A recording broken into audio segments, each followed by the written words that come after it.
My Lords, I would like to make a short statement following the statement in the House of Commons by the Speaker there on a possible speech to Parliament by the President of the United States. The procedure by which permission is given to speak in Parliament is long established. When the Speakers receive a request to invite a head of state to address Parliament, they both have to agree to issue an invitation after consultation. The whole purpose is to seek consensus, ensuring that both houses have the opportunity to consider a request. Yesterday in the Commons, Mr Bercow said that he was opposed to the President speaking. I should make it clear that I was not consulted on that decision or its timing. However, the Speaker contacted me this morning. He told me that while he maintained his view on the issue, he was genuinely sorry for failing to consult with me. Obviously, I accepted that apology. My view is that I will keep an open mind and consider any request for Mr Trump to address Parliament if and when it is made.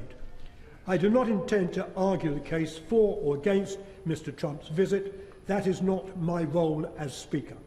But allow me to say that I've spent the last 30 years campaigning against prejudice and discrimination, particularly for the rights of LGBT people and those with HIV/AIDS. I would, however, like to make two further comments entirely on process. I stress that. First, there will be other leaders coming to this country who may also be controversial. The procedure as it stands means that either Mr Speaker or myself can effectively veto any proposal for a visiting leader to address Parliament, at least as far as Westminster Hall is concerned. I think it is for Parliament to consider whether there is a better way in which such decisions can be made.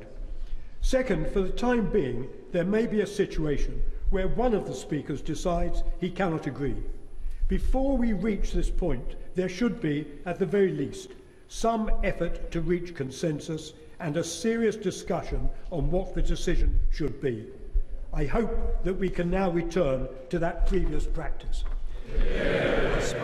I was commenting on a matter that does fall within the remit of the Chair. The House has always understood that the Chair has a role in these matters.